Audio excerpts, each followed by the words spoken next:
नमस्कार। अनलाइन क्लासमा म गोविन्द पौड्यालको तर्फबाट यहाँबाट स्वागत छ। BBS second year cost and management accounting, BBS fourth year budgeting तथा एमबीएस सेकेन्ड सेमेस्टर अन्तर्गत सीबीपी एनालाइसिस च्याप्टरको केही इक्जाम्पलहरू हामी गर्दैछौँ र त्यस च्याप्टरसँग सम्बन्धित अर्को क्वेसन लिएर उपस्थित भएको छु र यो क्वेसन पछि पनि हामी मल्टी प्रोडक्टको केसमा जान्छौँ र यो क्वेसन अनुसार a company's books showed a total profit of ₹20,000 at a sales volume of 20,000 units छ। यहाँनिर दिएको गिभन पनि सँगसँगै हामी टिप्दै जाउँ। जस्तो हामीलाई टोटल प्रॉफिट दिएको छ, टोटल प्रॉफिट इक्वल टू ₹20,000 अनि सेल्स भोल्युम पनि दिएको छ, सेल्स भोल्युम इन युनिट यो 20,000 युनिट छ अनि the fix cost of the company was ₹60,000, fix cost पनि दिएको छ ₹60,000 अनि and selling price was ₹20 per unit, selling price per unit given ₹20 अनि हामीलाई दिएको यो इन्फर्मेसन अनुसार पहिलो रिक्वायरमेन्ट सोधेको छ भेरिएबल कस्ट पर युनिट। अब भेरिएबल कस्ट पर युनिट निकाल्नलाई यहाँ प्रॉफिट दिएको छ अनि सेल्स युनिट दिएको छ अनि हामीलाई फिक्स कस्ट दिएको छ र सेलिङ प्राइस पर युनिट दिएको छ भने यो प्रॉफिटको रिलेसनबाट हामी के गर्न सक्छौँ, भेरिएबल कस्ट पर युनिट निकाल्न सक्छौँ। सामान्य फर्मुला तपाईहरुले नाफा नोक्सान खाता अन्तर्गत सामान्य जुन फर्मुला युज गर्नुहुन्छ त्यो जनरल फर्मुला युज गरेर मैले सल्युसन गर्ने भए। यो फर्स्ट रिक्वायरमेन्टको सल्युसन जस्तो हामीलाई थाहा छ sales equal to variable cost plus fix cost plus profit गरिन्छ। अब सेल्स भन्ने बित्तिकै यो रुपीजलाई जनाउने हुनाले यहाँनिर युनिटको सेल्स पहिले 20,000 दिएको छ। यो 20,000 युनिट सेल्सलाई सेलिङ प्राइस 20 ले मल्टिप्लाई गर्यो भने टोटल सेल्स आउँछ र भेरिएबल कस्ट पनि सधैँ सेल्स युनिटमा नै बेस हुन्छ। अब भन्नाले सीबीपी एनालाइसिसको कुरामा बेस हुँदा अब सीबीपी एनालाइसिसमा किनकि यहाँनिर ओपनिङ स्टक र क्लोजिङ स्टकहरूको कुरा आएको छैन अनि क्लोजिङ स्टक र ओपनिङ स्टकको कुरा नआएको हुनाले सेल्स र प्रोडक्सन युनिट सधैँ सेम हुन्छ भन्ने एजम्सन हुन्छ। तसर्थ यहाँ 20,000 युनिटमा नै बेस भएर हामी सल्युसन गर्नुपर्ने हुन्छ। जस्तो सेल्स युनिटलाई सेलिङ प्राइसले मल्टिप्लाई गरेर रेभिन्यू आए जस्तै यहाँ भेरिएबल कस्ट क्याल्कुलेसन गर्नका लागि sales unit into variable cost per unit गर्नुपर्छ। तर अहिले हामीसँग variable cost per unit available छैन। प्लस फिक्स कस्ट भनेको हामी अघि पनि गिभन टिपेका हौँ 60,000 छ अनि प्लस प्रॉफिट 20,000 छ।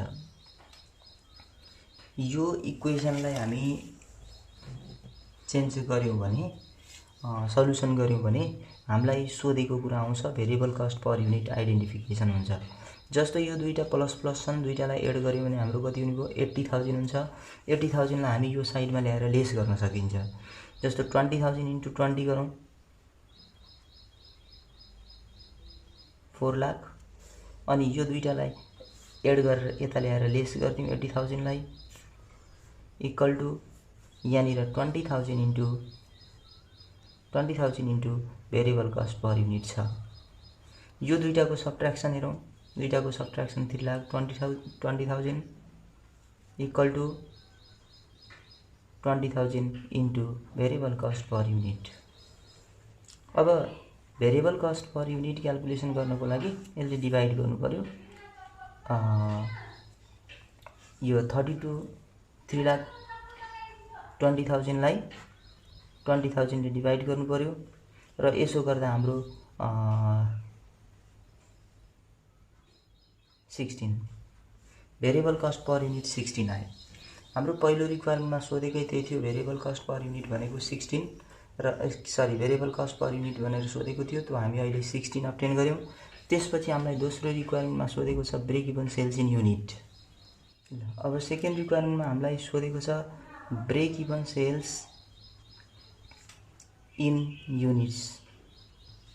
Break even sales in units calculation गर्नको लागि हामीसँग फर्मुला छ fix cost divide by selling price per unit minus variable cost per unit, जसलाई हामी फिक्स कस्ट अपन सिएमपियु पनि भनिन्छ। अब यसैमा भ्यालु राख्दियौँ हामी। फिक्स कस्ट भनेको हाम्रो 60,000 छ, 60,000 डिभाइड बाई अनि सेलिङ प्राइस पर युनिट भनेको 20 क्वेसनमा गिभन छ र भेरिएबल कस्ट पर युनिट भनेको हामी अघि 16 निकालेका हौँ र यसलाई क्यालकुलेसन गरेर कति युनिट आउँछ एकपल्ट डिभाइड गरेर हेरौँ। जस्तो 60,000 डिभाइड बाई 4 गर्नु पर्यो, यसो गर्दा 15,000 आउँछ क्यारे। 15,000 युनिट्स भनेको break even sales in unit रहेछ।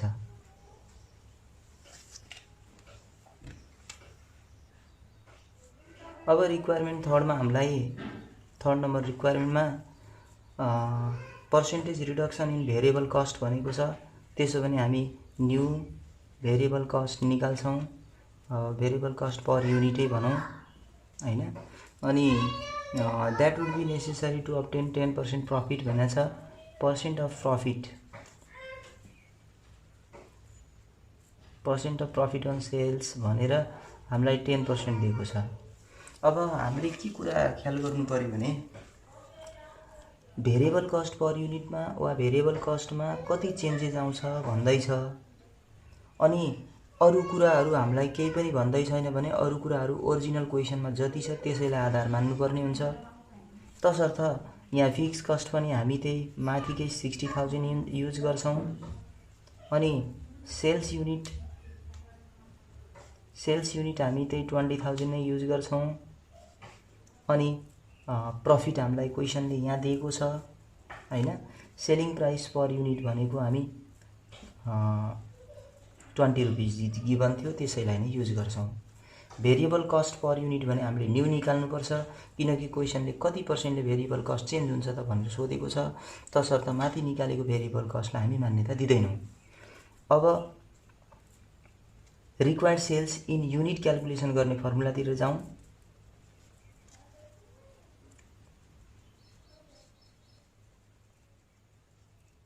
रिक्वायर्ड सेल्स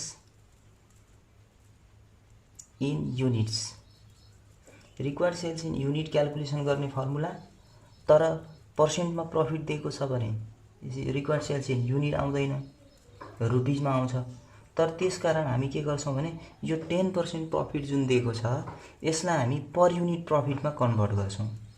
मैले यहाँ प्रफिट पर युनिट भनेर निकाल्ने भएँ।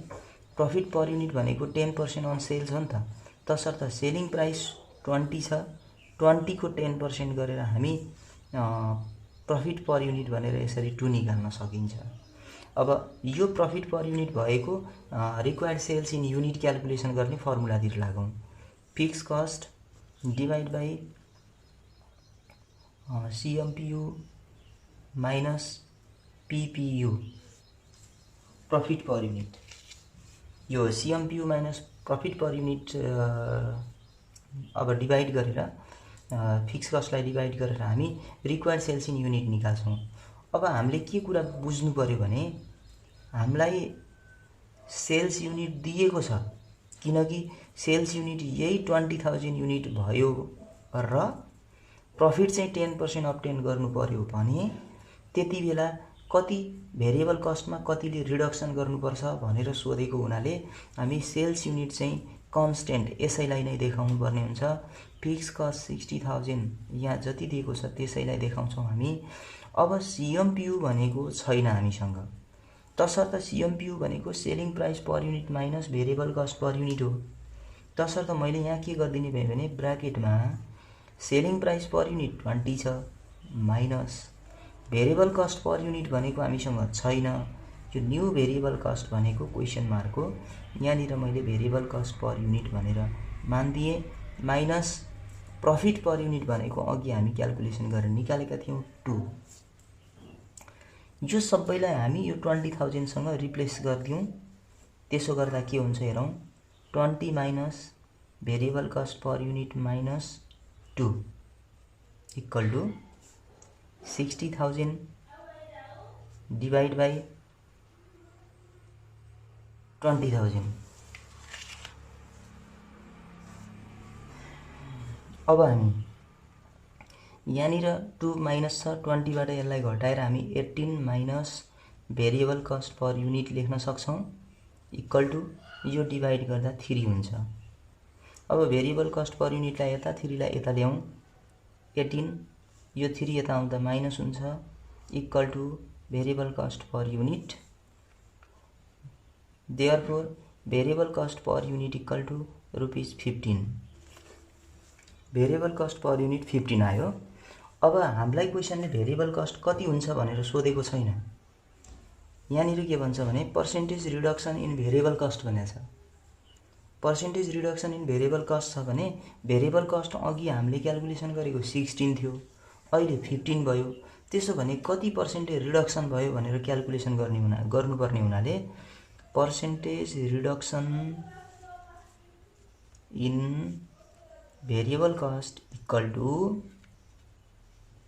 यहाँनिर हामी old variable cost per unit minus new variable cost per unit divide by old variable cost per unit into 100 गरेर पर्सेन्टेज चेन्ज निकाल्न सकिन्छ। Percentage reduction old variable cost भनेको 16 छ न्यू भनेको 15 छ डिवाइड बाई ओल्ड भनेको 16 छ इन्टु 100% गर्नु पर्यो। यसरी कति पर्सेन्ट आउँछ क्याल्कुलेसन गर्नुस्। यो क्याल्कुलेसन गर्दा 0.0625 आउँछ अर्थात् यो हाम्रो डेसिमलमा हो। यसलाई हामी कन्भर्सन गर्दा 6.25% ले भेरिएबल कस्ट रिडक्सन भएको देखिन्छ। यसरी हामी यहाँहरुसँग एउटा इक्जाम्पल प्रस्तुत गरे। यस्ता किसिमका क्वेशनहरु पर्सेन्टेज रिडक्सनका क्वेशनहरु यहाँहरुले भेट्न सक्नुहुन्छ र त्यस्ता किसिमका क्वेशनहरु सल्युसन गर्नु होला र म अर्को क्लासमा यहाँहरुसँग मल्टी प्रोडक्टको केस लिएर उपस्थित हुने नै छु। तबसम्मका लागि यहाँहरुसँगबाट बिदा पाऊँ। नमस्कार।